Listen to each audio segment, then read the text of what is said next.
And welcome to In-Game Chat for Saturday, April 28th, 2018. It's Season 12, Episode 16, and I am Scott. I'm RJ. And I'm Matt. Welcome to the show, everybody. And before we get started, we'll do this real quick, if I can open it up. Snap, snap. Hey, welcome to the show. If you'd like to get in touch with us, our phone number is 334-272-9228, 334-272-9228. Check out ingamechat.net for all the links to get in touch with us. You can find us on Twitter at InGameChat. You can also find us on Facebook there as well. You can email us, everyone, at ingamechat.net. We are streaming right now on Twitch. Head over to twitch.tv. Type in In-Game Chat. You'll be able to find us and watch us live while we broadcast. You can find us there, and you can also join in the chat room live with everyone as well while we do the show. And we'll talk to you every now and again when we're paying attention to the chat room, which we are. Yep. But it's the same old there with Lethal Migraine throwing out the shade on the hack slashes and the God of War. Which God of War, by the way, I have not played.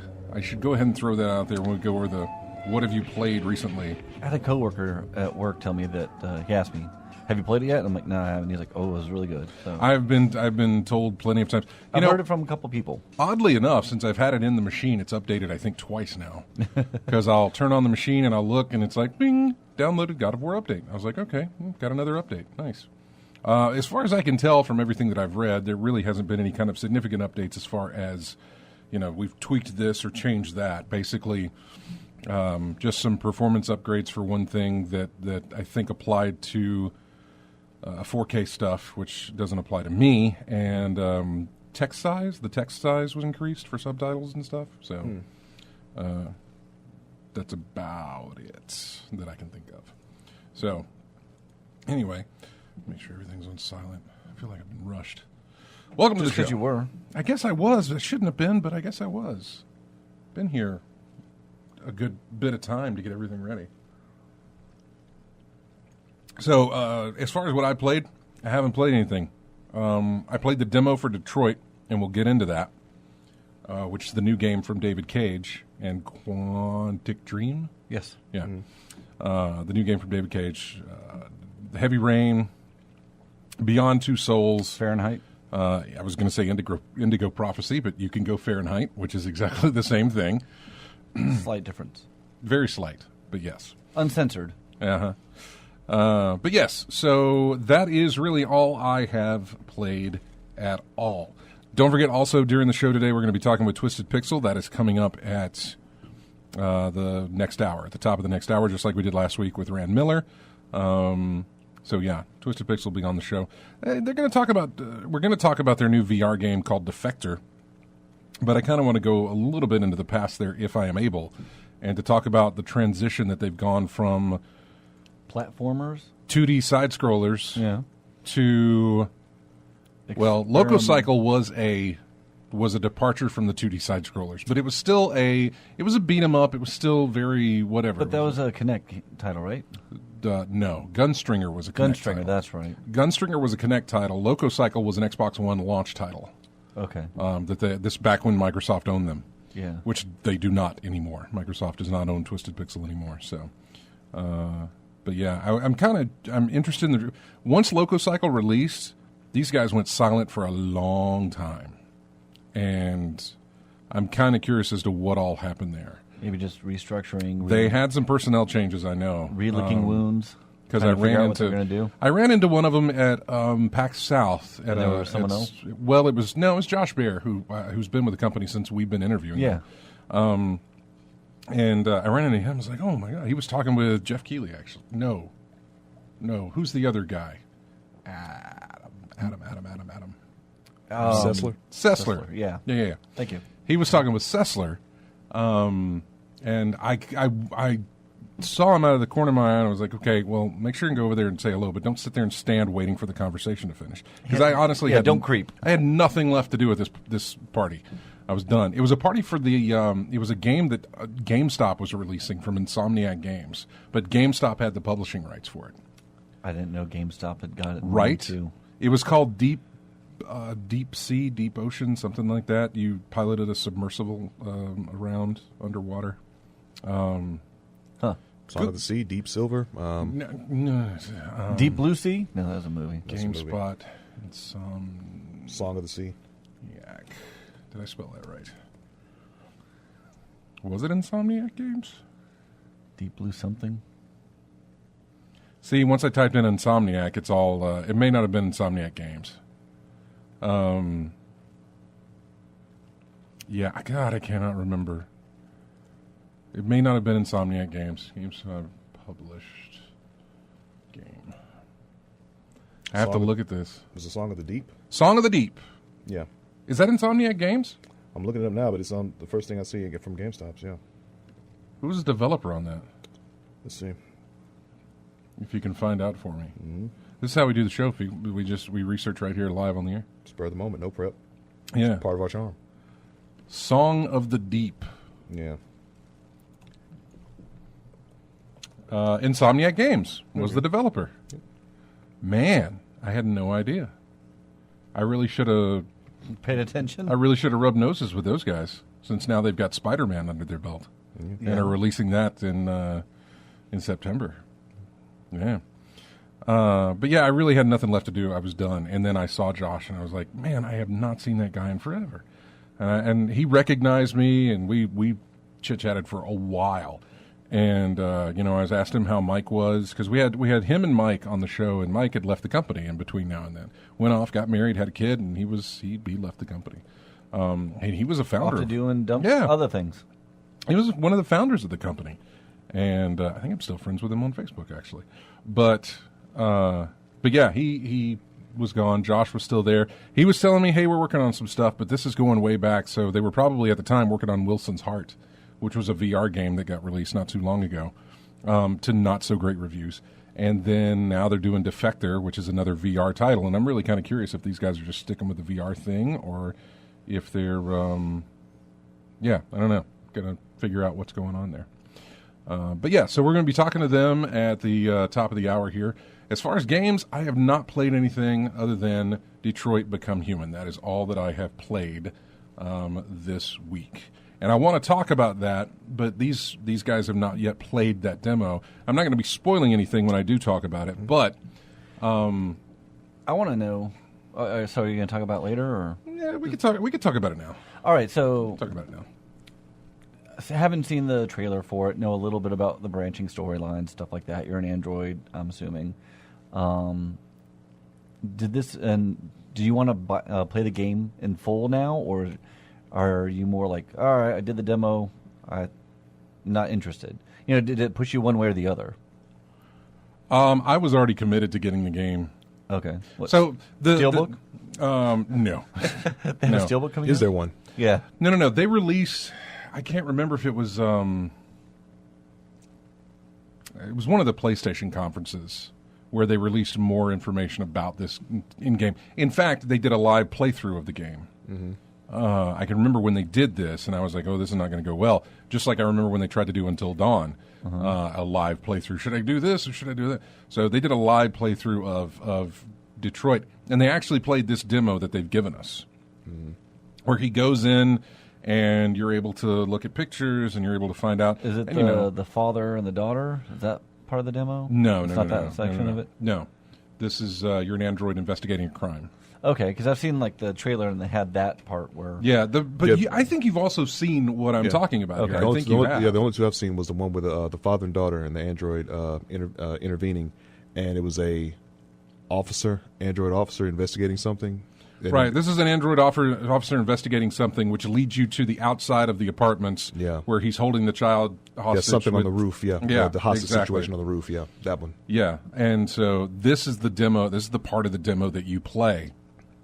After I saw that playthrough, I was committed to it because of the way that it was designed, the layout, and everything else. It looked like it was going back to Heavy Rain roots, where things mattered, choices mattered, or you had choices to begin with. Mm-hmm. Because Beyond Two, if it was going the Beyond Two Souls route, I would not be interested whatsoever. I did not like that game. Still need to play it. Yeah, I didn't. I mean, just because I haven't played it. I was curious about it, and I'm thinking about getting that double pack for the PS4. Sure, go ahead. Is it on PS Plus? Wasn't it on PS Plus? It may have been. I thought it was at one point. The Heavy Rain Beyond Two Souls pack? No, just Beyond Two Souls. If it was, it was probably just the PS3 version. It may have been. I'm not sure. But anyway, I didn't like that. It gave you one choice at the end. It was not a yes or no, but it was you do this or you do this. And it was, I just wasn't all that impressed with it. However, this gives you a more Heavy Rain situation. You go through and you don't necessarily have to do all of this stuff. You can just you can skip a lot of the no. You can skip a lot of the investigation, but this limits your options later on when you deal with the hostage situation. Okay. Mm-hmm. You don't know the android's name unless you do an investigation. You don't know why he's upset because you don't find out that they're going to replace him with a new android. You don't know the relationship between him and the little girl. And how close they were, that sort of thing. I was thinking more along the lines of what something you could tell the hostage taker to unnerve him or get him to calm down. If you can play to the relationship, if you can play him, or if you can play to the relationship that he has with the girl that he's keeping hostage, you can work on that. If you play to the fact that yes, they were going to replace you, and we know how that is, but we're going to get you fixed or something, you can work into that to kind of stabilize the situation. And also, you can go straight out there and not have any sort of a gun, which if you had done some investigation, you would find one that you could use, possibly if you wanted to. So, and by the way, as soon as you're done playing it, it opens up what's called a flowchart. Okay. Which everybody knows what flowcharts are, but this is a flowchart for the game. This is fantastic. This is something I wish they had in Heavy Rain. So you go through and you look at the flowchart, and it starts with where the demo starts, and it's basically you enter crime scene. Then that path branches. Instead of you going to this room, you went to this room and uncovered this. Although you could also have gone back and unlocked that part too, which would have unlocked more branches. And so you can backtrack. You can't backtrack to a specific place, but you can replay the scene over with those options already unlocked on your flowchart, and then do the opposite. Like anytime it had, they're all grayed out until you actually do them. But there's one where you find a gun, right? Right. So you investigated the dead body. So that was one you unlocked, which had another branch to go to. Where did you find the gun? Well, you found the gun. Great. That had another branch that went to, did you take the gun or did you leave the gun? So if you take the gun and you go back and look at your flowchart, there's another option just above it that's still blacked out, which is just you left it. And there's a lot of those like that, where you find something, did you leave it? Did you take it? Did you say yes or did you say no? So you can kind of defer, but it goes all the way, and then it shows you it doesn't show you all of them, but it shows you how many endpoints there are and what you've unlocked. Interesting. Yeah, man. I only unlocked 2. Out of, do you know how many? 1, 2, 3, 5, I think. Okay. 5 different ways that could have ended. So there was at one point, and they called them game changers. There was one of the endings that I unlocked had a game changer icon on it, basically because I killed the character that I was playing.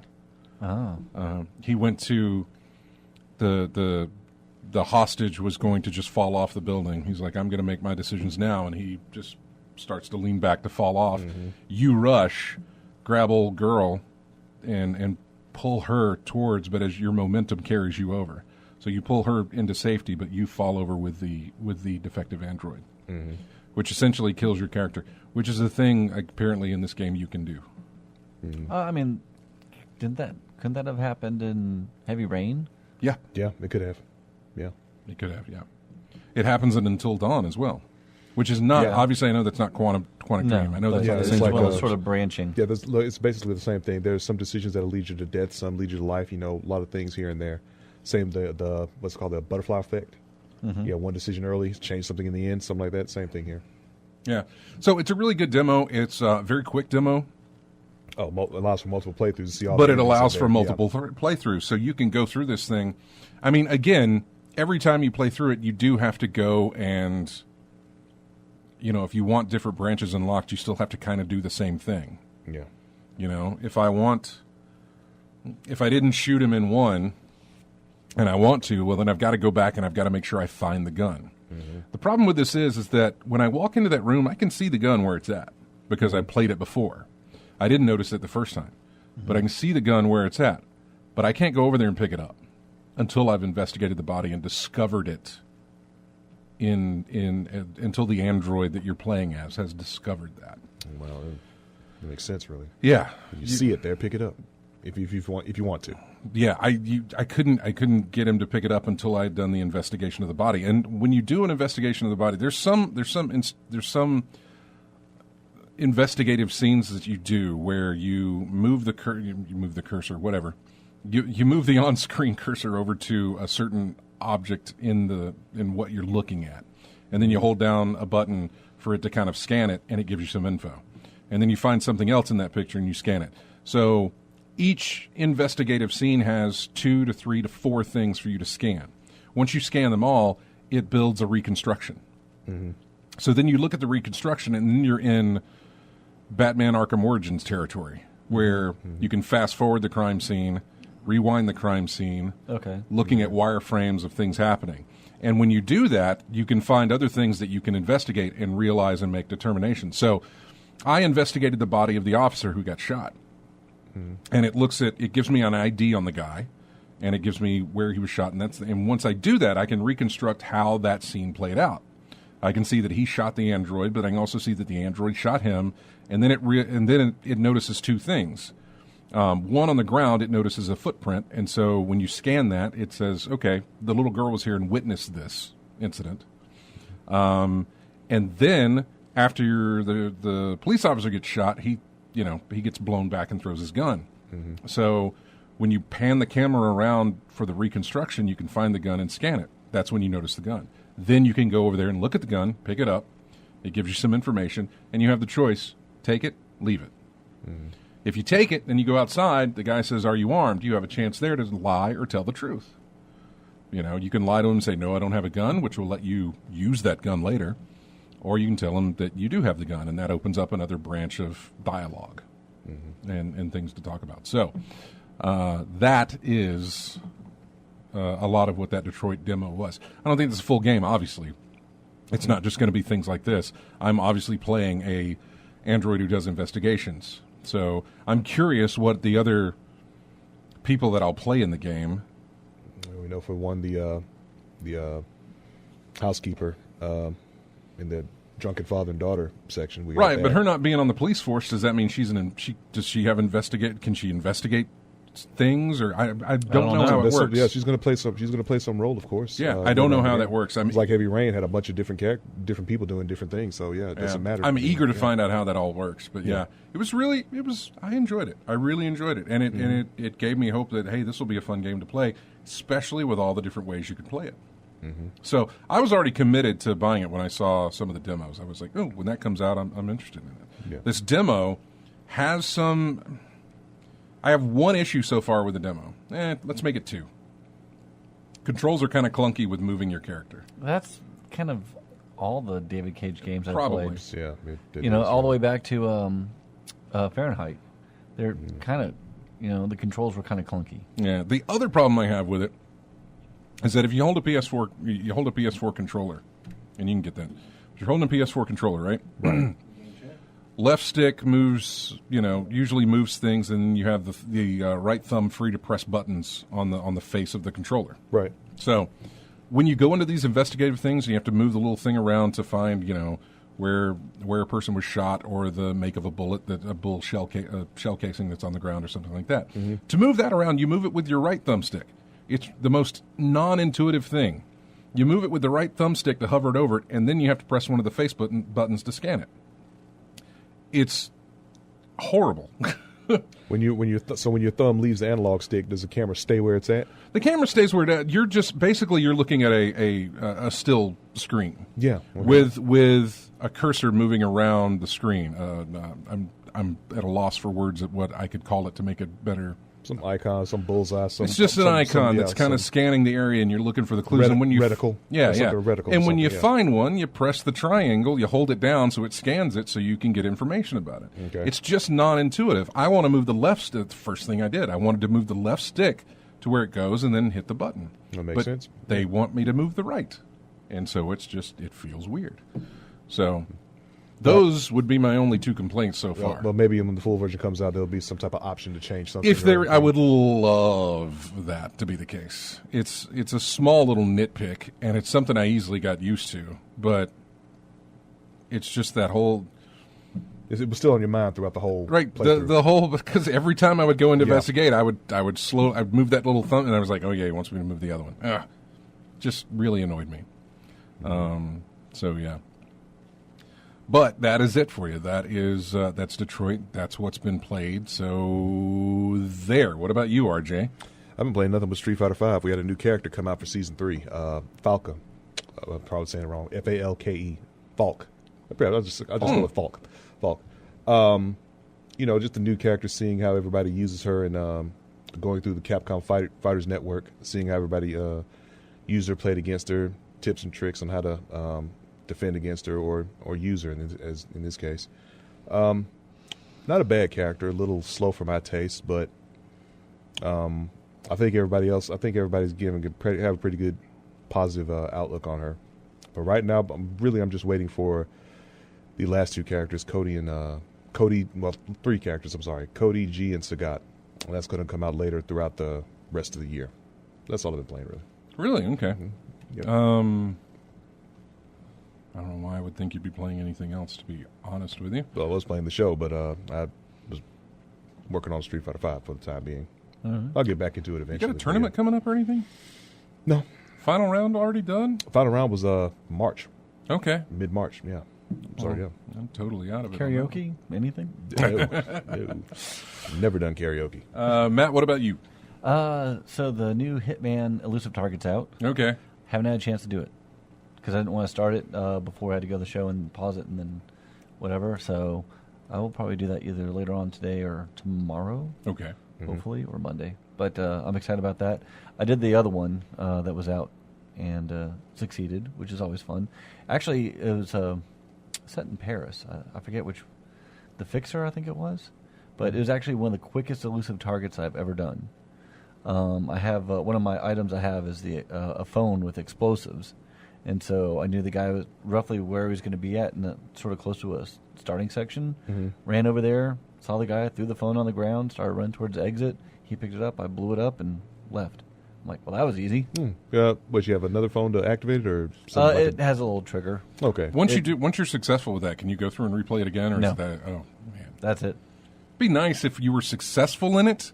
That you could try it more. That it's like unlocked for you. You can now go and try different ways. Yeah. Get a better time or something to put on leaderboards or something like that.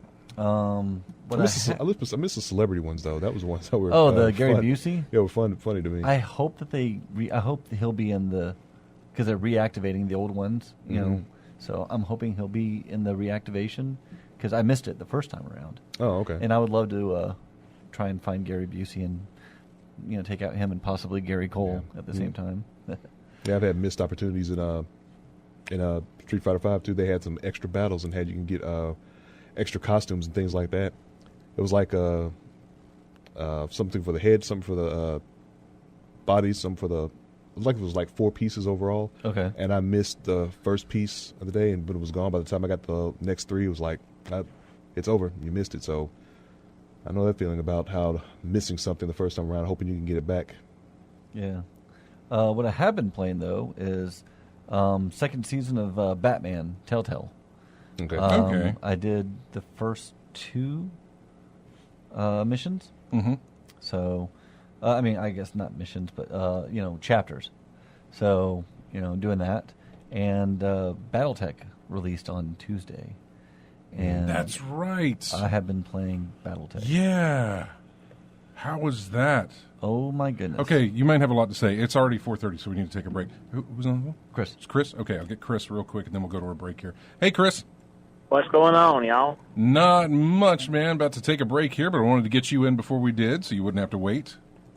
Well, yeah, I was thinking about wanting to get God of War for a while, and I went shopping today and got a coupon from GameStop to use on a used game, and lo and behold, they had the collector's edition like you've got with the figurine, so I said, yeah, what the heck, I'll go ahead and get it. I didn't think those would be available. I didn't either, but he happened to tell me, oh, yeah, we've got one of the God of Wars with the figurine, and said, yeah, why not? I wonder if it was someone who pre-ordered it and just didn't change their I mind think at the that's end. what it was. There's Yeah. 2 versions of that, by the way. They both come with the statue, but there's 2 versions of the statue edition. Yeah, there's one that throws in like it's really minuscule. I think you get 3 extra things for like an extra, I don't know, $30 or something like that.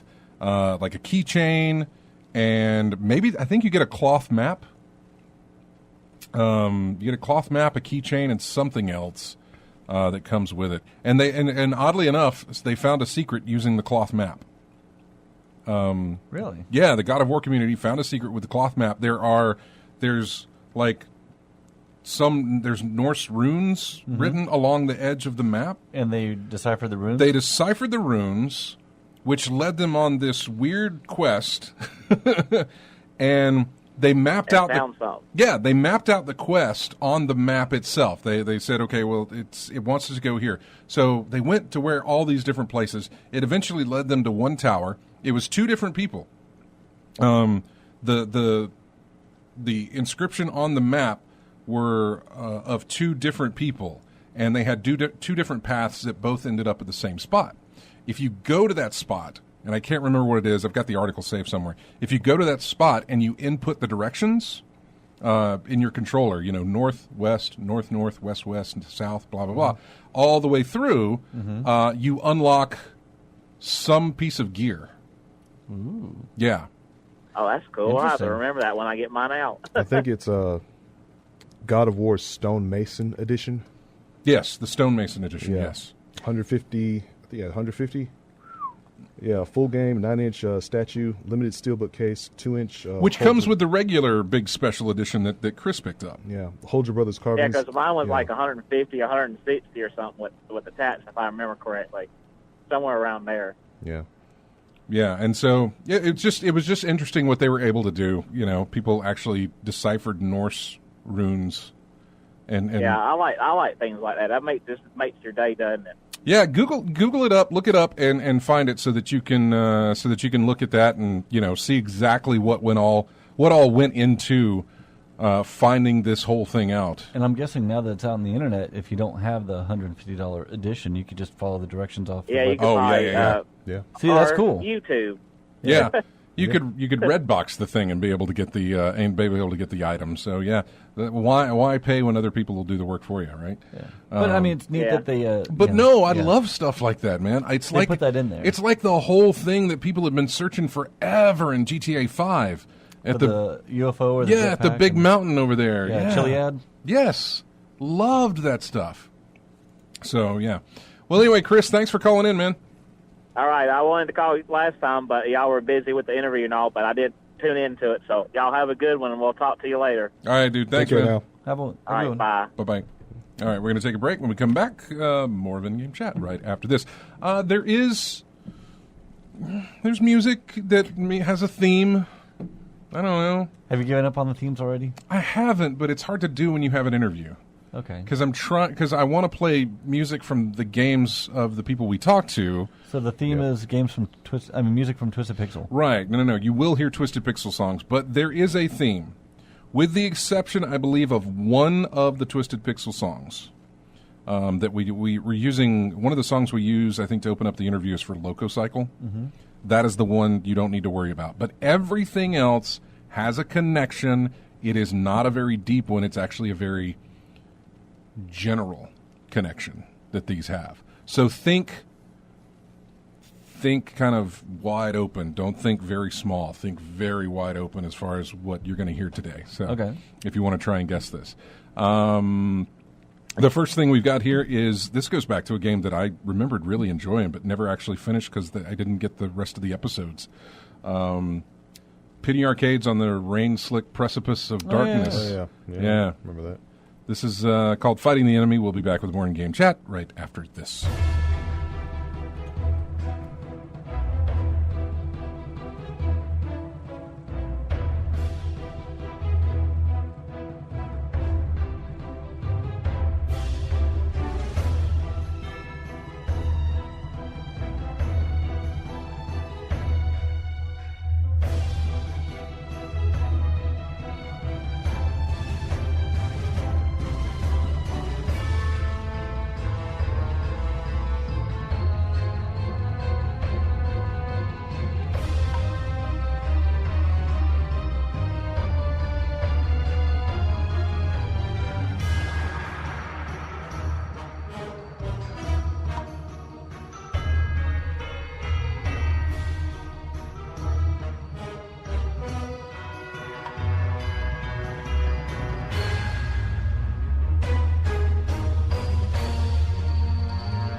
And welcome back to In-Game Chat. That was music from Mark of the Ninja, called Ninja Drums.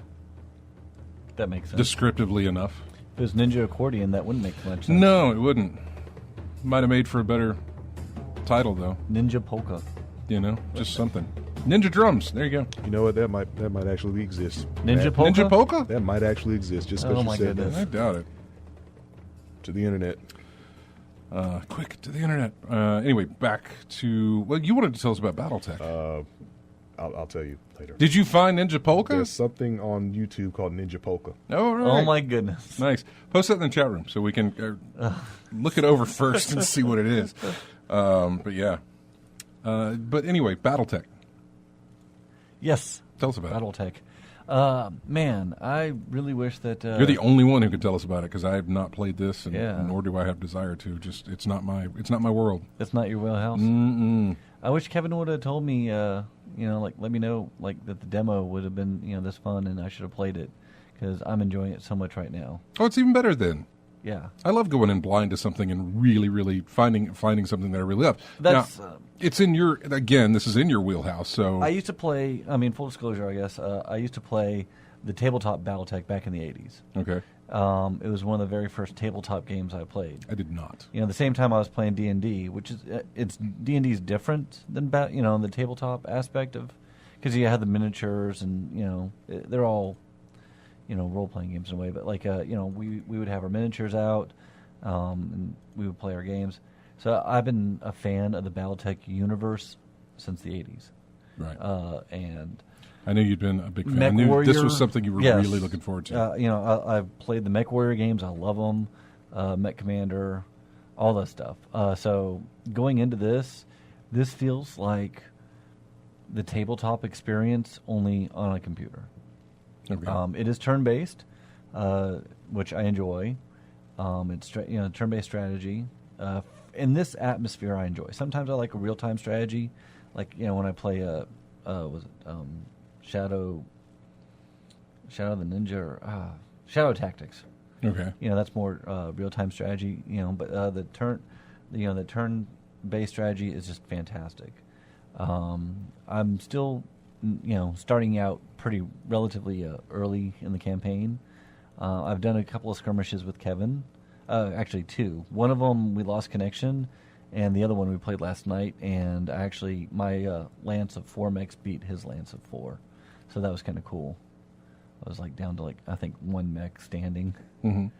The only mech game I remember playing. Okay, so this goes way back to when Xbox Live launched, and I can't remember what it was called, but it was a mech game. Mech Assault. Mech Assault. That's what it was. It's same universe. Is it? It is. I thought the BattleTech folks were like, no, get that out of here. As much as I don't like. Maybe I'm thinking it's the Mech Warrior guys who are like that then. It's all the same universe. Okay. FASA was the ones that sort of did that, and because they use the same mechs, whereas BattleTech is more strategy based. Where you have over the top, like the tabletop.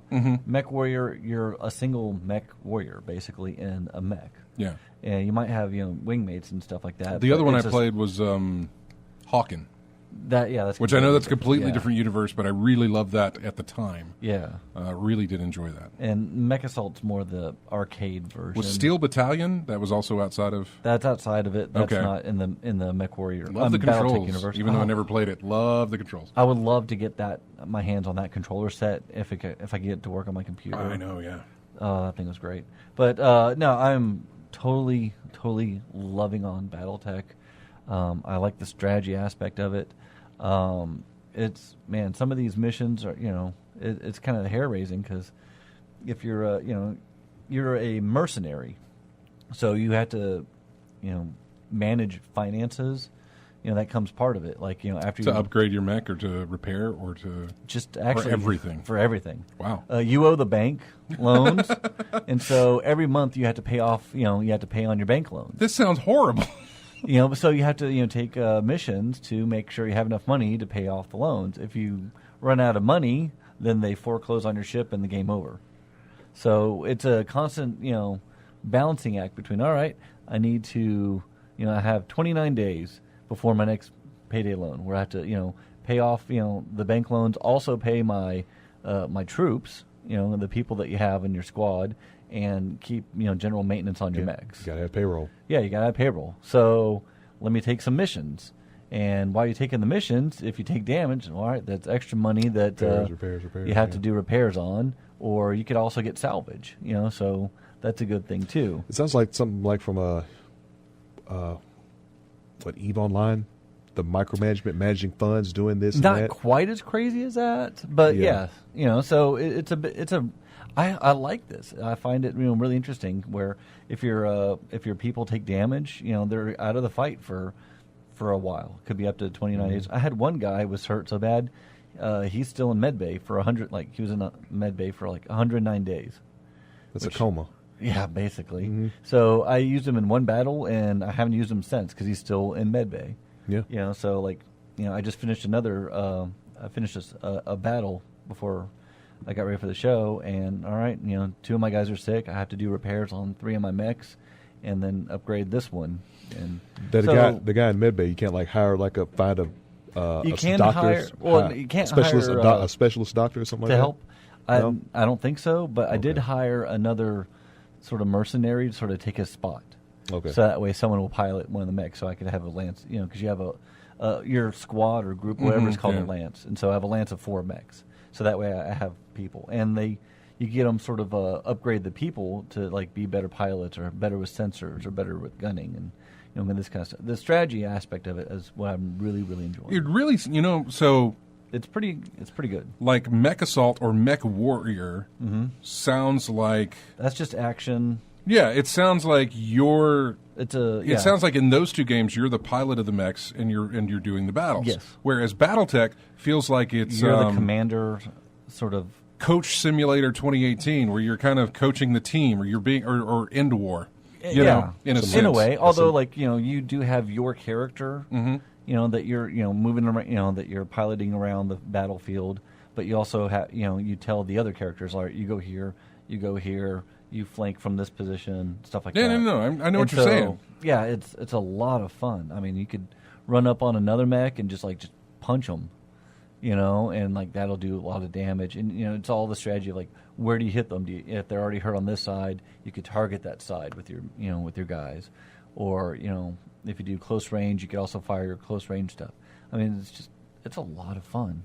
So I mean, if anyone likes a good strategy game, I would highly suggest this one. I wonder if that demo is still available. I don't know. I mean, how much do you like strategy games? Some of what you were saying was like, I don't want to do that. Then some of your stuff you're saying was like, I might could deal with it if I could do this. But like even like the money management, it's not.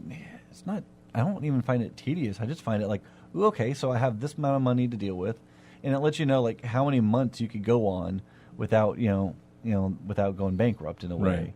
And so I have enough money that I don't have to worry about going bankrupt for like several months. So I'll see if I can find the demo. Yeah, that way I'm just like, all right, let me just like upgrade these guys. It's real nice when games have demos, by the way. Yeah. We haven't had a proper demo in a while, and the fact that just this one with Detroit was really nice to have a demo there. And then you're talking about this demo. This is good. I like this. This means I don't have to make a commitment to like I said, something I might hate. I am very vested in this universe. I've been loving a lot of these. Right. For you, for it's I was going to say the words we're getting from you are filtered through a lens of fandom. Yeah, exactly. 30 some odd years of I understand. Fanning. It's like me talking about pinball. Yeah. But so like I just got a new mech, and I was able to basically like cannibalize another one, sell off the scrap for extra money, and now I have a mech running around with a particle pulse cannon, which does a lot of damage. Mm-hmm. And, so I have my light mechs for sensing and they're scouting. They're like I'll send them up forward. They'll do target locks. Sensor locks on people. Let me know where the bad guys are. I have my heavy hitter, my middle range guys that could like sort of stick and move, hit multiple targets. Mm-hmm. And I got my heavy hitters that just like sit in the background and just like punch them out with the PPCs and stuff like that. And I'm like, man, this brings back a lot of good memories of sitting around with friends, on a tabletop and just playing. Mm-hmm. So. Well, good. I'm glad you're enjoying it, and you've piqued my interest a little bit there to check it out and see what it might bring. Quick question though. Yeah. When you mentioned demos, you think companies are scared to put out demos? Yeah, it's a little strange. Look, it's like I think we're scared to. Well, I don't know. It's like scared if people see. No, sales. Oh, sales. Yeah. If people see what we got right now, and it just turns people off. It just kills. You usually don't get a demo until that game is very close to being released. In other words, regardless of what that demo shows everyone, that's the final product you're getting. And now we're talking about a demo here. We're not talking about a beta. And because like they did the beta of this, and Kevin was in the beta, and so I've seen videos of sometimes a beta can just be a glorified way of saying demo. Yeah. A lot of companies do that where they say it allows them to release a demo, but they call it a beta because that makes people think, well, it's not a representation of the final product. It's not finished yet. Yeah. For a lot of games that might be true. I remember when we played the Destiny Alpha, and there were some tweaks that they did there, and then they did the Destiny Beta, which basically was the demo and also stress test on servers and things like that. But yeah, most demos, like I said, most demos now are released as betas, but they're really not. They're really just a glorified demo, and it gets it in people's hands where, again, they're calling it a beta. So if people complain, they have the shield of saying, well, it's not the final product, everything will be fine. It's not. But if you release it if you say something is a demo, just like this Detroit game is a demo, the game doesn't release until the end of May. But here is the demo. This gives people time to either order it or not. It also gives people time to make up their minds of like, do I want to play this, do I not? Yeah. And that's the problem that they run into. You release a demo, people might not like it, you lose sales. You don't release a demo, people don't know what they're getting into, so they're going to buy it to play it. Sales should be higher than if you did release a demo, depending on how that goes. If your game is really good and people like it, it could increase sales that way. So you've got to be confident about that. And a lot of people just aren't confident about that. A lot of publishers aren't confident. Let me put it that way. Yeah, that's the point I'm trying to make. I mean, you put out the demos, people see what you got, and they're like, interest, just not interested. I'm not picking this up, or I'll just wait for the discount. That's what I mean. There's some, you know what, I've seen a lot of people do this, is they'll release a demo after the game's released. There's a lot on to Steam. generate interest. There's a lot of games on Steam that have done that.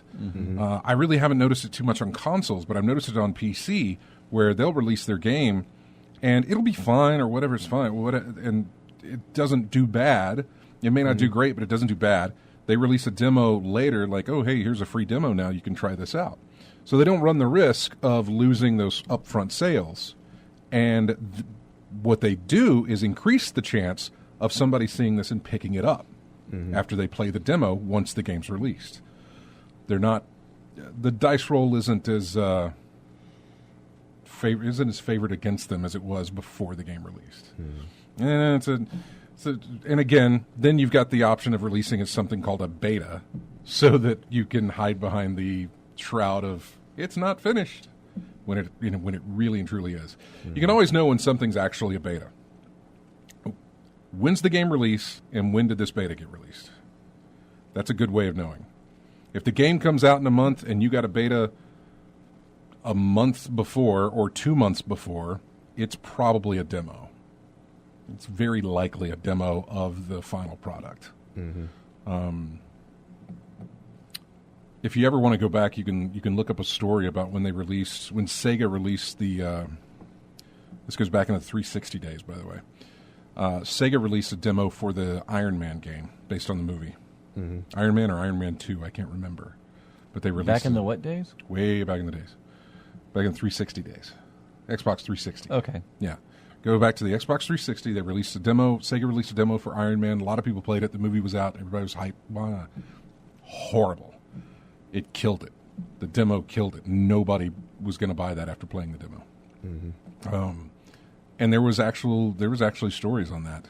People wrote stories, some news articles about the fact that demo was so bad, and that it killed the sales of the game. So, and I'm not saying it wasn't. It was going to suck regardless of them releasing a demo. It just put it into people's hands before they had to put their money down. So it killed sales of the game. And a lot of demos, a lot of times, a lot of companies stopped doing demos. From that incident? Partly I'm sure from that that helped. incident. It was a big deal when that happened. It was a really big deal. And it wasn't like the game wasn't complete. It wasn't like they were playing an unfinished product. That was the problem. They're That just they were playing a playing terrible game. They were playing the finished product, and it was horrible. And so nobody went in and bought that game. You just don't see a lot of demos these days. And I will say, BattleTech, like most good strategy games, is PC only. Yeah. So, if you on the PC, you want a really good strategy game, pick it up. Okay, so we're about to take a break here. Was going to go over some of the games that are coming to. Did we do the gold? Did we do the Xbox Gold games? We did, didn't we? When? I don't know. Whenever they're going to be coming out. I mean, we've said them. I thought we did the ones for Xbox Live Gold. If we didn't, that was last week. It's Xbox. I don't care. I know, but there's other people who listen who do have an Xbox, and they might care. This show is for me. I don't. I understand that. It's just for you. Yes. It's for everybody. Here, I'll just go ahead. I'm interested. Yeah. Oh, shut up, What are they? Matt. Don't patronize me. Game of Gold says, let's see, Metal Gear Solid 5, The Phantom Pain, Mega Baseball, Super Mega Baseball 2. That's on your Xbox One side. Streets of Rage, the Sega Vintage Collection, Streets of Rage and Vanquish will be available for those with the gold subscription on Xbox. Vanquish is good. I already got that on. Vanquish I'm good with. Yeah. And then I got Streets of Rage Remake, which is still better than everything. So yeah. On the Xbox Game Pass, on the Xbox Games Pass, we're getting State of Decay 2. Okay. I think when it launches, May 22nd. And then a bunch of other games, but State of Decay 2 is a big one. Overcooked, The Escapist, Homefront: The Revolution, Sonic & Knuckles and Unmechanical Extended will also be available. Pro Evolution Soccer 2018 will be there as well. That's on the Game Pass. Not the gold subscription, but the Game Pass that that we opt in for Sea of Thieves. I've heard folks say, I think that's Konami's soccer title, isn't it? Pro Evolution Soccer, I think. Yes. Yeah. Some people say that's better than EA's FIFA. The PlayStation Plus games for May. Yeah. Beyond Two Souls. Okay. For the PS3? The PS4. Oh, PS4 version. Mm-hmm. Well, that changes things. That and Rayman Legends. Okay. Will also be available. I prefer Heavy Rain. I know, but I never played Beyond Two Souls. Yeah. I can tell you all about it when we... We'll also get Risen 3, Titan Lords, a game called Eat Them. Okay. And King Oddball for the Vita and Furmans for the Vita as well. So currently Mad Max and Trackmania Turbo are still available.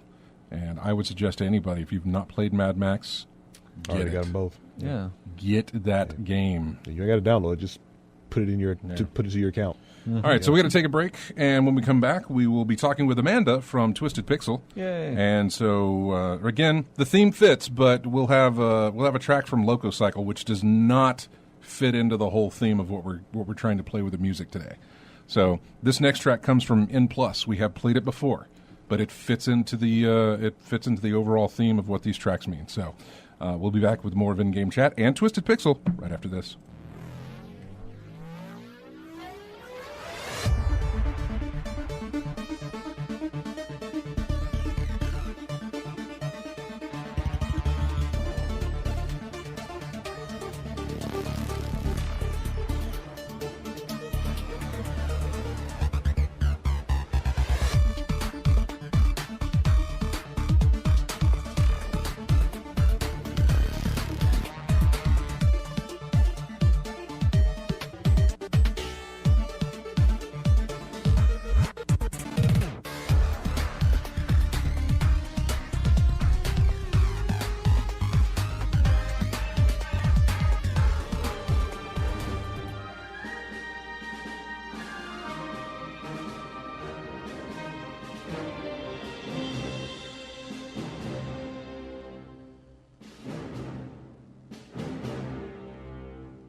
And welcome back to In-Game Chat. This is music, I think this is music, when I was looking it up, I believe this is music from Loco Cycle. I think it is. I hope it is. It doesn't sound like how you played the game, but it does sound, I think it came from there. Crazy and cyclish? Yeah, I guess. I don't know. Doesn't sound like something in a racing title. It's not really a racing title. Loco Cycle wasn't really a racing game. It was a beat-em-up. Very hard to explain. Still doesn't sound like something Let's bring in Amanda here from Twisted Pixel. Maybe she can help explain what Loco Cycle is. But yes, hi, Amanda. Hi, how you doing, Scott? Doing pretty good. How are you? Thank you for giving us your time on this Saturday. Oh, no, it's great. I'm having a great day. Awesome. Wonderful. Were you, I don't know how long you've been with Twisted Pixel. Not very long, actually. I was only brought on recently to manage media and communications, so only like 2 or 3 months. But I've known Josh Bear for like many, many years. We actually made a movie together called Lumberjack Man back in the day. Sounds like something that Josh would have made, yeah. Yeah, Michael Madsen was in it. It was a big mess. It was awesome. But so after that, you know, he knew that I had done social media and marketing management for a long time. So he was like, "Look, we need to. We're growing really rapidly, and we're coming out with these big titles, and we need help." So now I'm helping them do that, and I'm also going to be a character in our new game that's coming out. Okay, and we'll get to Defector here in just a bit, but Loco Cycle for RJ was this AI controlled motorcycle. Very, very cartoonish in that aspect. Okay. But you could punch. There was all these different kind of combos that you could do with the motorcycle. Like the front wheels kind of split apart, and those could act as like the upper arms, and the back wheels could split, and those could act as the legs, and you could do punches and juggle. It was Little like GoBots. Yeah, I mean, I know what GoBots are like, poor man's Transformers, but Yeah, I'm thinking about Psykill. yeah, I know. But it was basically a combo. It was like you tried to get the biggest combos when you were playing the game. Yeah, a lot of our developers are kind of obsessed with Mike Tyson's Punch-Out. So we draw a lot of inspiration from a lot of those older games, and we try and just have as fun and be as, tongue-in-cheek with some of the games as we possibly can. Yeah, we have had Twisted Pixel on. They were one of our. We've been doing this since how long have we been doing? I know we're in our 12th season, but we started we started in 2007, and we had them on for the Maw whenever they released that. And then we brought them back for Splosion Man, and then we brought them back for... when I was in Iraq. When Matt... So Matt... Yeah, go ahead and tell them the story. Yeah, when I was deployed years ago on one of our bombs in Iraq. What were you, bomb technician? What were you? I still am. Okay. For that, I meant. For that, yes. I build munitions, and back then I was able to draw... Splosion Man on one of them, and I sent pictures to Twisted Pixel. They had it on their website for a while. Yeah, I don't know if it's still there. I don't know, but yeah, that was fun. So yeah, like we've been Splosion doing. Man. Yeah, we have links to that on the website and also on like the Xbox Live Marketplace. Right, but they put up he sent them pictures of the drawing that he did on the side of an actual bomb. Oh my God! I have not seen that. That's amazing. Yeah. It was on their website for a little while. I don't know. It took out a radar site, if I believe.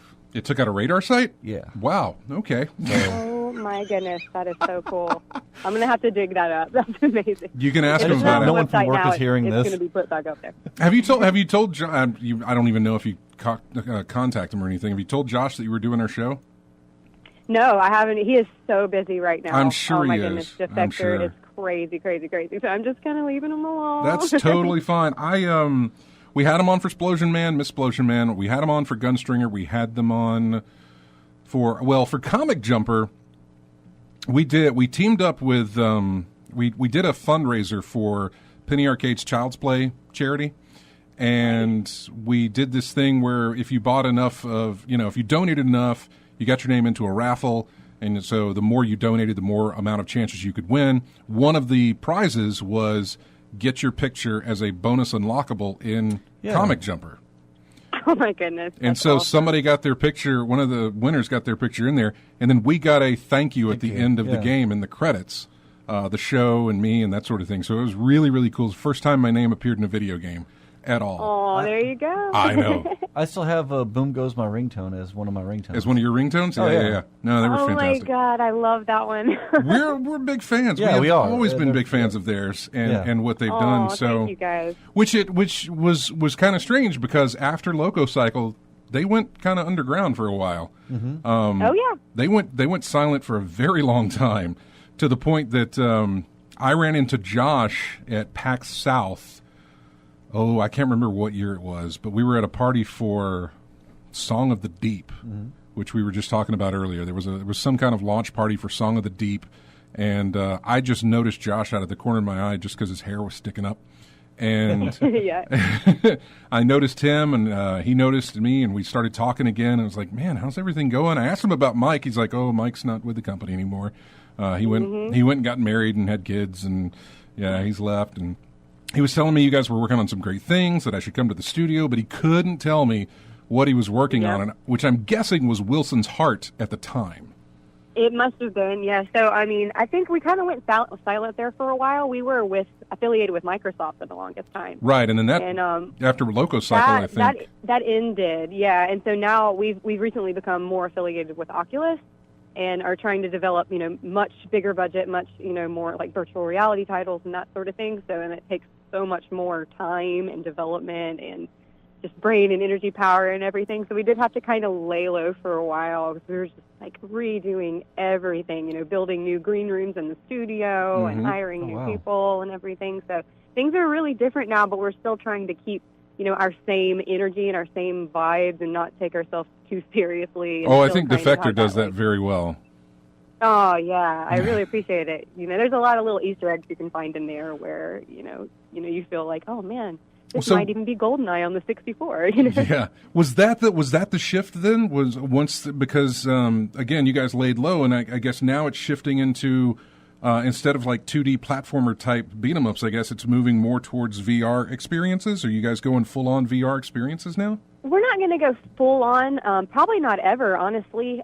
We are going to continue. We have a really great relationship with Oculus, and we're going to continue to make games with them so long as they can want to continue to make games with us. And we're really enjoying that partnership. But we are definitely going to still keep making our old school Twisted Pixel, like 2D, even side scrollers. We're working on probably 3 games in addition to Defector right now. Oh my God! Wow. Yeah.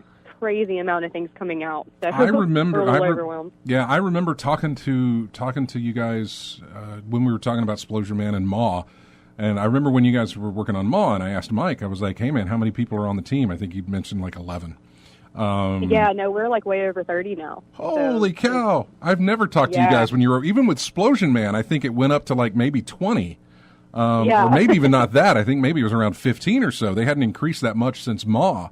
But, that's it's fantastic. Exploding right now. So it's really good. It's really exciting, but at the same time, it's like, whoa, like, it's a little overwhelming. And, people, are scrambling to get a lot of things done. But, we have a lot of things on the table and some exciting additional partnerships that we can't really talk about that, but that we will be announcing some additional partnerships later in the year, and some exciting ports that we're going to do. Ports? I heard ports. Yeah. Oh, you know what? This I just thought about this. This opens up. Everything's moving. Well, I don't want to say everything is moving, but everybody's looking at the Switch and like, hey, let's put our stuff out there now. So yeah, a lot of people are looking at it. So I can't say officially what we're looking at, but we got some exciting things on the table. That's for sure. Well, I'm hoping I would easily rebuy some Splosion Man on the Switch. Or the oh my PC. goodness, I love Miss Splosion Man so much. The donut song, like every single time I play, I'm like giggling still. They did great with the songs. They went full out when they did Comic Jumper, or not Comic. Was it Comic Jumper? Comic Jumper or Loco Cycle. I mean, everything had a song in Comic Jumper. The stat screen had a song. The ringtone, the Brad's theme. There was one of my favorite Miss Splosion Man one. The back it up like a dunk. Oh, the Badonka Donk. Badonka Donk song. Yeah. Song. Heck, I would kill myself just so the song would play. Exactly. I actually, at that scene, I listen to it in my car because I have it on my iPod. You're such a dork. I am, but it's hilarious. I'll be like That's driving amazing. down. Yeah. That's fine, but you're such. No, we've actually had people like call in to the studio and request it. Please, like on your telephone line, can you have like the whole song? Why not? Like, Why not? Song? Like, you guys are still based in Austin, right? We are. Yeah. So I want to get to some of the other things that you might be working on, but later I want to go into how Wilson's Heart. When I don't even know if you might not be familiar, but I did a lot of promotion for Wilson's Heart last year, but there are some things that happened before, like during the development of the game that I how long was the development on Wilson's Heart? It took a while. I think it was something like 9 months. Okay, might have been even a little longer than that. Did that also come from the mind of Josh, or was that somewhere else? Oh yeah, that's right from the mind of Josh, and okay. His obsession with old movies, and we just really wanted to do kind of an ode to that film noir, old Hollywood, monster movie kind of thing. Yeah, and then when did the decision to go towards Defector? Where did that come from? Honestly, I think that Josh and a lot of the other people at the studio too, they wanted to. We felt that when we made Wilson's that. Number one, we did the teleportation form of locomotion around the game. Right. And while that was, that was fun, and VR is a new concept, and we were worried people would get motion sickness, we also kind of wanted to try out something where, you could literally do anything you want. You can walk anywhere you want. You can pick up anything you want. There are no rules, And in deciding to do that, we just think, okay, we're going to, literally push the pedal to the metal. We're just going to start driving cars off airplanes onto other airplanes and just, going nuts with things. Well, so that's kind of where this came from, and just the idea that we were just going to literally no holds bars on this one. Yeah. And what's the development time on that one? On Defector, I think that we have so far been working on it for Yeah, I'd say about 8 months, and we still have several months left to go. So, I mean, we've completed several levels, but we're going to have, several more levels available too, and every level is going to be completely different than the last. When's the release date? We're set on this year. It's definitely going to be this year, but we're honestly probably not until the very end of the year. No, so, holiday release in November? Yeah, I know you don't want to say around anything. The holidays, probably. Yeah. And it'll be. I know you said you're working with Oculus, but will the Vive or the PlayStation VR work at all for this? No, it's going to be an exclusive. Oculus we're exclusive. using the touch controllers exclusively. So yeah, just going to be on Oculus. Okay. Is Oculus in some way helping with this, I guess? Is that why they're getting the exclusive on it? Or? Oh, absolutely, yeah. Okay. I mean, essentially, like, even with Wilson's, I mean, they fund the project up front, and, help us, get bigger and better, equipment and software and hire better people and do better marketing and that sort of thing. So, yeah, it's a good relationship that we have, and we're able to make much bigger games, with them than we could have just as a tiny independent studio that we are. But, we're going to continue to make VR, but we're not going to continue to make exclusive VR. But right now, I'm not sure if we have anything in the works with Oculus, but I'm sure that we'll continue to make more games with them. Okay, what's the size of Defector as far as and maybe you don't know since it's not yet released and you're still working on levels, but the playthrough, the length of time on a playthrough like that, is it right now? What I do know is that we're focusing mostly on replayability. So what we've decided to do to make things a lot more fun and to make it more robust is to do plot branching through conversation. Mm-hmm. So, and also hidden objects. So for instance, when you're playing the demo of Defector, let's just say you're walking up to a character and, you have 3 different things to choose from that you can say. Any one of those things that you choose to say is going to fundamentally change the game. Okay. And, so then, the next time you play, you try a different branch, and then the game is going to be completely different, a brand new experience. And in that same vein, there are many objects that if you're able to find these objects, it might give you a certain power that you didn't have the first time. And, the next time you play, you're like, oh, man, I should open that safe or find that thing or whatever, because now I have this amazing, electric device or whatever. So I know that it's going to be at least as long as Wilson's Heart. But in terms of just it's a straight playthrough, as long as Wilson's Heart, probably longer. But replayability is going to be much more robust than Wilson's. Working with VR, and I think you're probably the only. I think you're the first and only studio so far we've talked to that is now knee deep in VR that I can remember. Oh yeah. In working with VR, have they found any kind of have they found any correlation as far as the fact that, okay, this is how long somebody can play VR comfortably before they need to stop, take a moment, get out of it? Yeah, we have seen that, it's always kind of an individual, each person is different. And so with this game, with Defector specifically, we find that because it's more completely free range, open motion, that there's more of a tendency for people to get a little bit more motion sickness than in Wilson's where you're just teleporting from place to place. So to combat that, we've given I think 5 different controller settings where it's okay, if you're super apt to motion sickness, do this, and you can play for a lot longer. You're not going to get feeling sick or anything. Or if you don't get motion sickness at all, maybe you should try this different setting. You're going to have more mobility.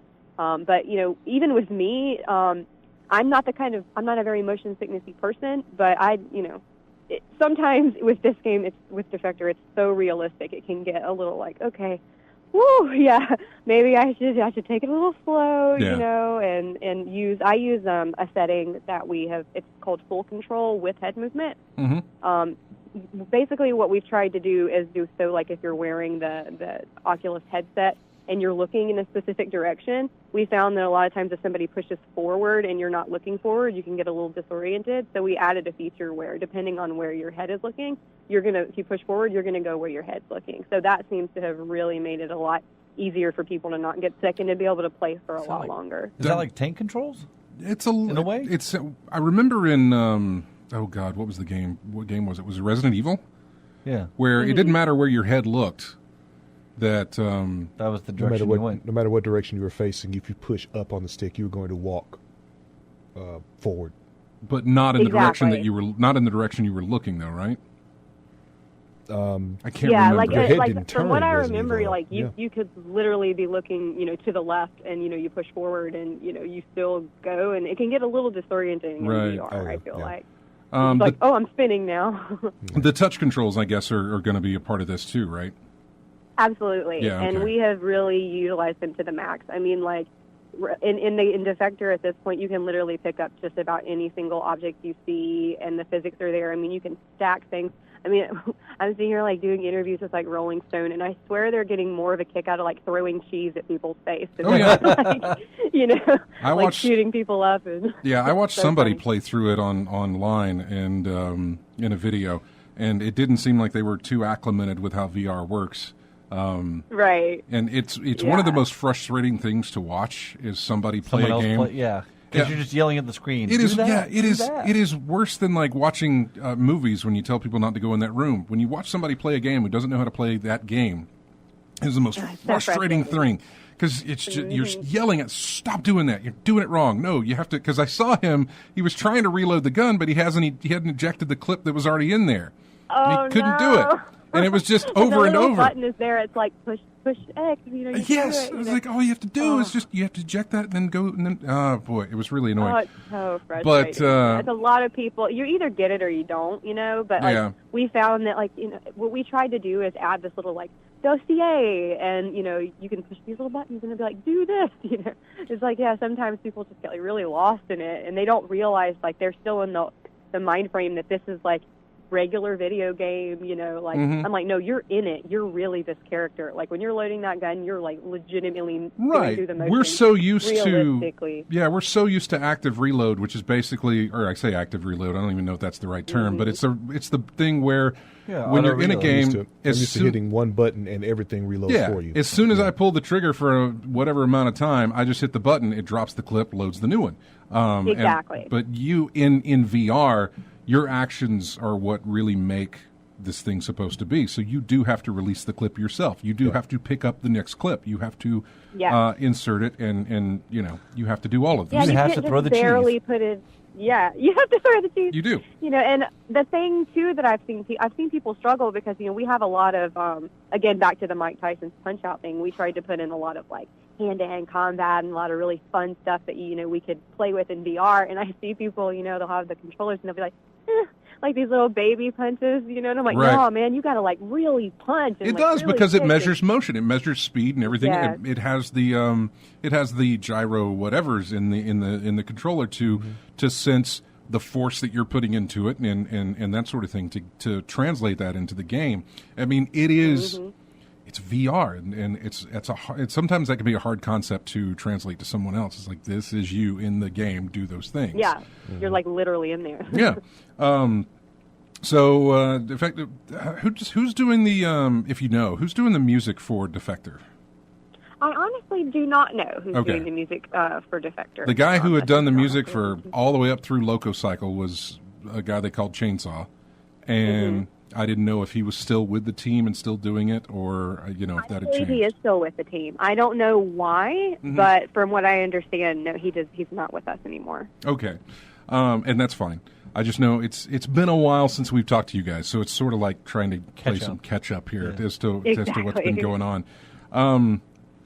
When will are you guys going to be hitting up any? I don't know. I guess what I'm trying to ask: will we see you guys at PAX this year? PAX Seattle, I guess. We probably will be at PAX Seattle. We were at, I believe. Were you at well, PAX? the next event.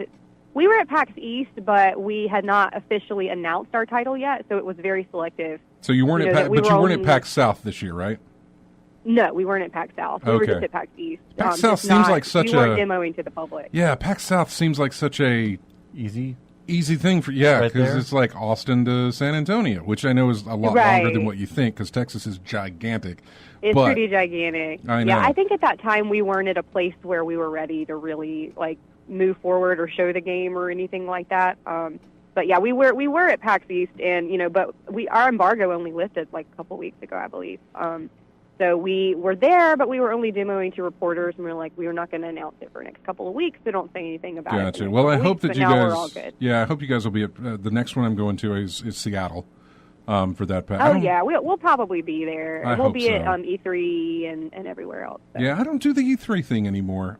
Which is odd because now I used to beg. Oh God, the things, the strings that I would pull and the things I would beg to get tickets to get into the press conferences and even some of the things I had to pull just to get a pass to get into E3. Used to be a tough thing. Now that I'm not going, I get invites. They're like, hey, my goodness. come to our Xbox briefing, come to our PlayStation briefing. And then I get stuff from course. ESA is sending me stuff. I got something like 2 weeks ago from ESA saying, hey, E3 registration is closing. You might want to get in there and get your stuff done. And I'm like, you guys isn't were... that always the way? Oh, they were real sticklers about it. Now it's like, hey, does anybody want to come to our game show anymore? Remember? Oh my yeah, God, that is no. too funny. I'm not kidding. It's gotten bad for them as far as just trying to drum up people to go in because everybody watches it from the internet now. Yeah. Exactly. Yeah, there's no like bodies in there. Exactly. So anyway, I hope you guys will come to PAX South so I can see the team again. I haven't seen them, and I haven't seen Josh obviously since that time at PAX South, whenever it was, 2015. No, maybe. Goodness gracious. It's been a while. It's been a long while, and he doesn't like to do social media, so I can't talk to him online. Right. No, he like literally he's not on Facebook, he's not anything. And like I swear hates it. even last year when I they don't were blame doing him. Wilson's, I'm like, we need to start doing this. No, man. He doesn't do that stuff. We got to do social media. He hates it. So the other games that you were working on, you were talking about, and I know you can't really probably reveal much, but you had mentioned that Several other games in the works. that were outside of the VR category, that were still in the wheelhouse of what you guys had done Yes. previous. Yes. When, I know you can't say much about those, but when can you say something about those? When will we know more I would about those? assume that we would start talking more about, the directions that we're going in towards the end of the year, probably around the time that Defector comes out. I'm not sure if we're going to actually say, this is officially the name of the title and here's the demo and everything. Mm-hmm. But I do know that we're getting to a place in development where we're going to go ahead and start having to become more public with the other games that we're working on. Okay. Well, Amanda, thank you so much for giving us your time here for Talking Twisted Pixel. We invite you back anytime, and I hope that we can have you on again because Of course. I loved and get Josh on. I love to. I will. Yeah. I'll badger him. I love talking to you guys. We enjoy the relationship that we've had with Twisted Pixel for forever. How long? We're this small little radio show, man, out of Montgomery, Alabama. So the fact that they would give us, they were giving the first interview we had. They were talking to us, and they said, yeah, as soon as we're done with you, we've got to get on a plane and fly out to, I guess it was L.A. because they were going to be on. God, was it? I don't think it was X-Play. Maybe it was X-Play. I can't remember. It goes back a ways because they were going to be on with like Sessler and whatever. Or maybe it was Keeley. Oh, my goodness. It may have been Game... Well, I don't even think Keeley was around at the time for game trailers. I'm not sure. But they were about to get on a plane because they were going to get an interview done for the Maw. And so, it was a small little start there. So, yeah, would love to do that. And there was one other thing I was going to say. Oh, God, I've totally forgotten what it was. It was right there, and now I've completely forgotten it. No, it sucks. I hate when that happens. I can't remember what it was going to be. I hate that, too. And I'm going to remember when we get off the phone, too, but I'll probably just Of course send you... you will. I'll probably just send you an email, and... Yeah, please do. Just anytime reach out, and maybe I can, shake Josh loose from his busy life. But, we would love to talk to you guys anytime, and I want you guys to keep up the good fight because we love what you guys are doing. Oh, well, thank you. Thank you very much. And you just have a fantastic weekend, and we will talk to you again. Thanks so much. All righty. All right, bye-bye. Bye-bye. Yeah, I can't remember what I was going to ask. You'll remember during the break. It'll be It was after- right no, there. it's It gonna was be right after the there, show. and I was starting to lead into it, and then I totally forgot. Do you remember what it was based on? A game? No, I can't remember. Job? Some other person Nope. that Twisted Pixel? Nope. I don't remember. It's gone. It's completely gone, whatever it was. It's left my mind. Like I said, it won't be during break. It'll be in the parking lot after we get done. It'll be, yeah. Old I'll age is figure not out what it fun. is. Nah. Anyway, we're going to take a break here. We have got music from Splosion Man. This does tie into the theme of what overall all of these other music things have tied into. So, yeah, we've got that coming up next, and more in-game chat after this.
And welcome back to In-Game Chat. Got about 20 minutes left in the show. This is music from Shadow Complex. Do you remember Shadow Complex? That was a really fun game. That was a very fun game. Sort of a Metroidvania in a way. Yeah, it was. I don't know. I got it. Okay, I wasn't sure. This is a really good track. I don't remember listening to this part. I like it, though. It's like trying to, I remember trying to run through this area, get from point A to point B as quick as you can. It would involve like running on this, get enough momentum to start running across the ceiling and everything like that. I could never get that part down. I kept jumping into pits from there, so it was just something to get used to. Anyway, I totally remembered what I wanted to ask Amanda, and it wasn't even a question really. It was more of just a statement. I wanted her to tell the guys to start sending out Christmas cards again. Oh yeah, those were funny. They were the best. I loved them. Yeah, I loved when you received them. Just they'd make me laugh. I still have them hanging up on my mantle. Yeah, I splay them out. Right now they're all tucked in with each other, but come the holidays, I'll move them out. Looks like I have Christmas cards from people. But they were always great, and always on the back of the card, on the back of every single card that they sent over the years, were pictures of the developers surrounded by a character from Die Hard, with a phrase. And so, yeah, it was always great. What? I don't go away. Why is this button here? Stop it. Okay. Oh, because I got a raid thing, whatever that was. What is that? I have no idea. We're talking about what's going on in chat, and I have no idea what that is. Anyway, I have a list. We all love lists, don't we? I don't know who did the ranking. Oh, it's Vulture. Vulture.com did the ranking. Okay. Of the best and worst video game movies. Best? Oh. Right? I know. I'm drawing a blank at that one. Video game movies have a notoriously bad track record, so if you're going to rank them, you can't really go best to worst. You have to go least bad to absolute worst. Yeah. I know what I think one of my absolute worst would be one of two things. And both of them are done by the same guy. What are they? Either House of the Dead or Postal. Okay, well, let's look at the list. Both by Uwe Boll. The top 5, this is odd. Some of these are odd. The top 5 for least bad, at number 5, it was the new Tomb Raider movie. No, I'm sorry. It was the Angelina Jolie Tomb Raider movie. Okay. The number 5 was Lara Croft, Tomb Raider. Number 4 was Doom. Oh, all right. Number 3 was... I didn't like the gimmicky end of Doom. I know. I'm glad they did it because, I had heard that they were going to do it. I was like, let's see if they can pull this off. They didn't. But I didn't like it. Number 3. At the time, it's just the technology back then was just not. Number 3 was Street Fighter. Oh, jeez. Right? This is the least bad. Least bad? Yeah. Maybe most cheesy. The game was worse. Yeah. Oh, the movie they game? made a game based on that movie, and it was... the game based on the movie based on the game? Yeah, and it was a dang shame that was Raul Julia's last performance. It really was. It required a blood sacrifice. It was that bad. For me, it was a Tuesday. Okay, that was funny. No, it was great. That was good. That was a good line. There are some good lines in it. I used that line once. Yeah. When I had to describe something that had happened to me. Yeah, I got to find the picture now. And... because it actually happened on a Tuesday. Oh. And I made a post about it or whatever and said something like, for you, it was for me. Or, no, I said, for me, this is what happened. And I was like, for you, it was just Tuesday. Yeah. At number 2, again, this would have been from best to worst, but, we're changing it from least bad to really bad. Yeah. So Super Mario Brothers? Number 2 is Super Mario Brothers. That was a bad movie. Why is it so high in the best ranking? Like, again, Vulture said this is from best to worst. Yeah. So, Doom, Street Fighter, Super Mario Brothers are in the top 5 of being the best. Mortal Kombat at number 1, by the way. Okay. Well, see, yeah, all right. When the bar is set so low, yeah, it's hard to, like you said, it's hard. But the bottom 5. Okay. Yeah. I think this will go from 5 to 1. Yeah, so the bottom 5, Need for Speed. I didn't even see that one. I did not. I have no comment. Number 4 is Alone in the Dark. Oh, it was so terrible. I did not see that It either. was terrible. Number 3 was Assassin's Creed. Didn't see that one either. Surprised Warcraft isn't on this list. Not for the bottom, but like for the any top? of it. Yeah. I heard parts of it weren't that bad. I did too. There's another video game movie that I'm trying to think of. Maybe not. Number 2 is Prince of Persia. Yeah, I saw that. It was not good. And number 1 Uh-huh.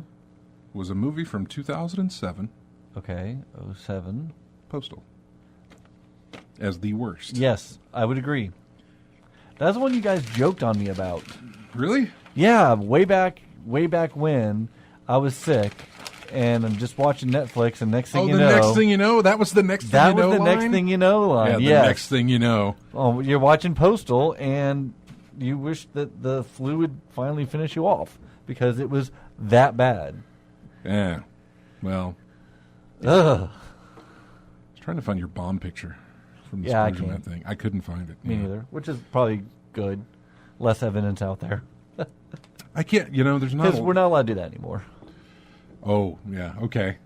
That But at the time you were. at the time it was look the other way. Technically, we weren't supposed to, but look the other. But no, I would not do that Right, again yeah. because that would be bad. So, Nintendo says we're going to get some information. What? Postal was just terrible. I'm sorry, I'm still just Never saw it. reeling on how terrible. The thing was. about it is that you could have put a ton of Uwe Boll movies. any of his Blood Rain, Postal. I saw Blood Rain. That was It was terrible. bad. What was the one about the king? Was it? But that was a dragon. Dungeon. Was that Dungeons Dungeon and Dragons? Siege.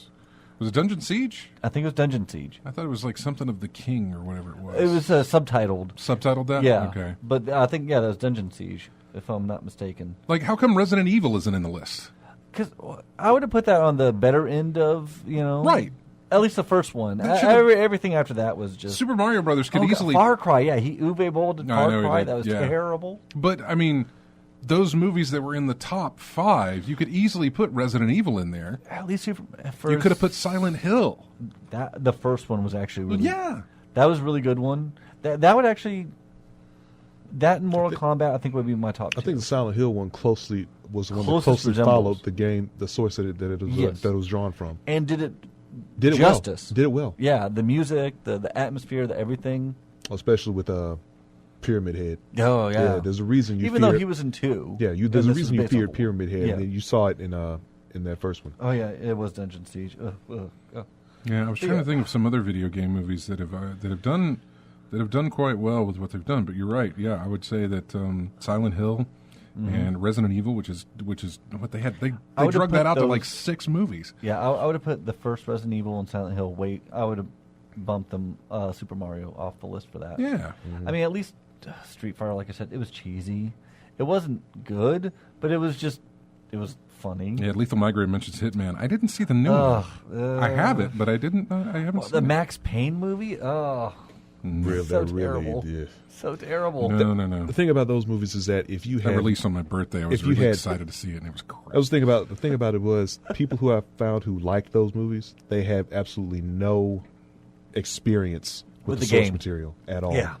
Yeah. So that thing about the person I was talking to, they loved the Valkyrie, tripping on Valkyrie and the demons and the city was all things like that. And I'm like, And I'm yeah, like, that where was was like that never in any of in the, the game at yeah, all. None. Well, the Yeah. drug was, but The not. drug, not yeah, like but the that. tripping effects that was shown in the movie. No. Yeah, no, that wasn't. But yeah, so if you have no experience with the source material, you'd probably think it was Think just an Prince of okay Persia action was flick or decent? something.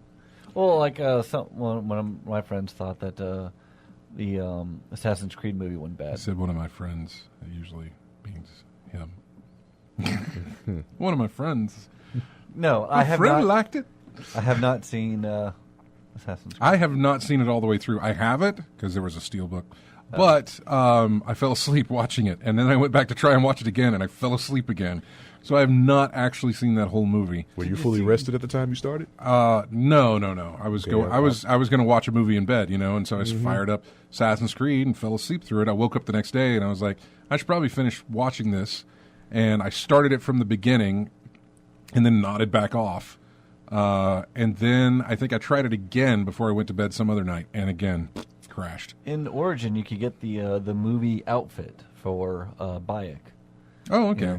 From the movie? Yeah, from the movie. Did you see the Timothy Oliphant Hitman? Yes. Was that? That's the only Hitman I saw. I know they did another one. Yeah, they did a second one. I didn't Agent see 47. Yeah, I did not see that. I think I have it, but I did not see it. Was the first one was it worth watching? I don't remember. Oh, all right. So probably not. That probably tells me everything I need to know about it. That kind of really gives you the heads up on that. So. And I didn't watch Warcraft. You should. You should. I'm not familiar at all with source material for Warcraft, with basically just rather very basic knowledge. So I really enjoyed it. So yeah, I think I remember some critics talking about Warcraft, that Warcraft movie. It was like if you weren't human, you really put out a good performance, but the humans in there were just flat and that's what I've heard. Yeah. Just wasn't nothing excited about. People who that. were fans of the game didn't.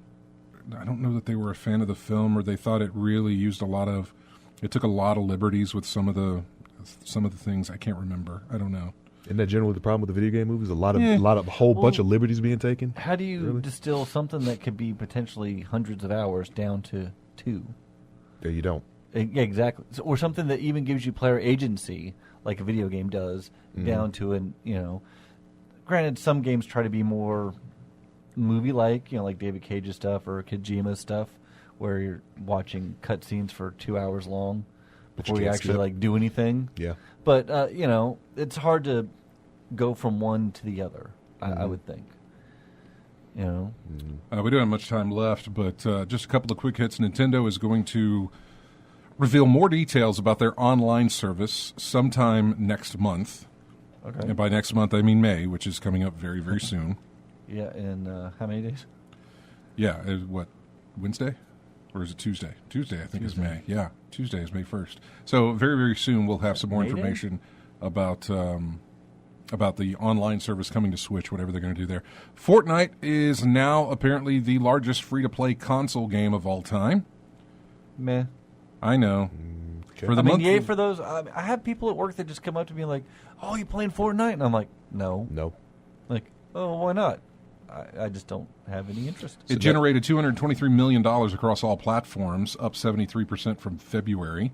It beat both PUBG in both revenue and monthly active, but this is for console, and of course PUBG is only on Xbox right now. Fortnite's in PC on both. Oh yeah, on both. Everything. Yeah, on both of them. So yeah, that's kind of explains itself. Yeah. Witcher TV series? I forgot about that. Yeah, that's next year, I hope they don't think, mess something it up. like that. But they're going to do something with Zelda for that, too? TV series? Or something? There was They mentioned talks something a while, years yeah, back- like a while back about Netflix that? series. Yeah. I thought. Oh. Yeah.